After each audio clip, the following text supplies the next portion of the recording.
शेतकरी बांधवांनो नमस्कार. परत एकदा नव्या व्हिडिओमध्ये मनपूर्वक स्वागत. शेतकरी बांधवांनो, बरेचसे शेतकरी बांधव दुकानातून खताच्या गोण्या उदाहरणार्थ DAP असेल, 10-26 असेल, सुपर, पोटॅश हे आणतात आणि डायरेक्ट कोणत्याही पिकाला देतात. तर कोणत्याही पिकाला अचानक दिलेली रासायनिक खते त्या पिकामध्ये पेशी विभाजनाचा प्रचंड वेग वाढवतात.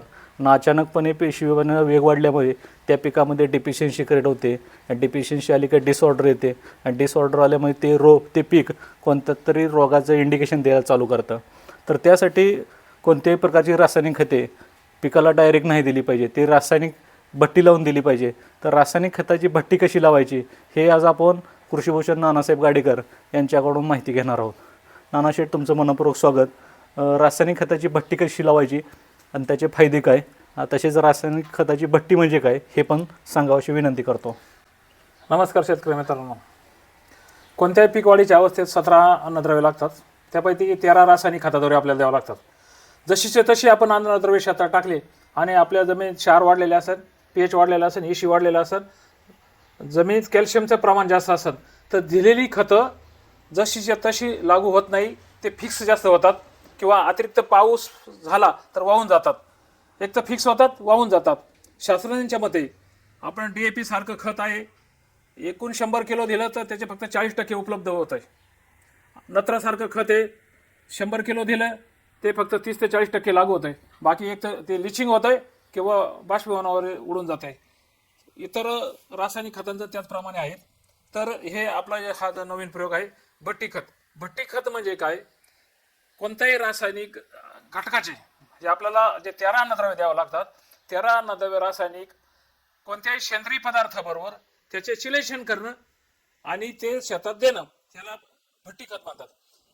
उदाहरणार्थ तुम्हाला DAPची 100 किलो जर द्यायची असेल तर ते एक तर त्याच्या 5 पट म्हणजे 100 किलो खत DAP देताना 400 किलो तुम्हाला निंबोळी पेंड किंवा कृषीटेकचं संवर्धनाचं खत, कोणत्याही सेंद्रिय चांगलं खत मध्ये ते 100 किलो DAP मिक्स करून ते दररोज 4 दिवस आलटून पालटून हलवून कालून एक जीव करून मग ते जर पिकास दिलं तर त्याची एफिशियन्सी चांगल्या प्रकारे वाढते. 90% ते उपलब्ध होतं. त्याचं फिक्सिंगचं प्रमाण कमी होतं.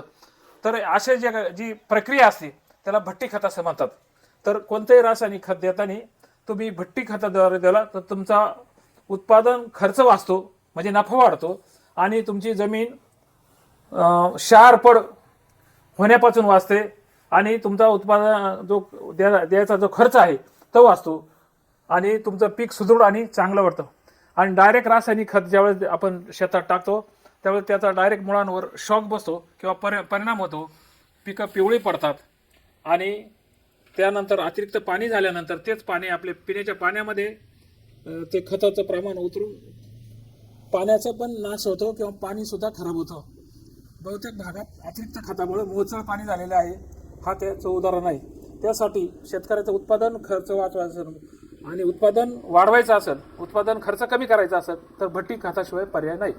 तर शेतकरी बांधवांनो, कृषीभूषण नानासाहेब गाडेकर यांनी भट्टी खत म्हणजे काय, भट्टी खत कसं बनवायचं किंवा भट्टी खताचे फायदे हे सुद्धा सांगितलेलं आहे. तसंच आपल्याला जे रासायनिक खत वापरणं आहे त्याच्या 5 पट आपल्याला संवर्धनासारखं दर्जेदार सेंद्रिय खत घ्यायचं आहे आणि ते मिक्स ठेवायचं आहे आणि ते 5 ते 7 दिवसापर्यंत आपल्याला झाकून ठेवायचं आहे आणि त्यानंतर तुम्ही कोणत्याही पिकाला लावायचं आहे.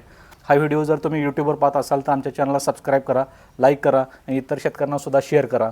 तसेच आपण फेसबुक आणि इंस्टावर पाहत असेल तर फॉलो करा. धन्यवाद.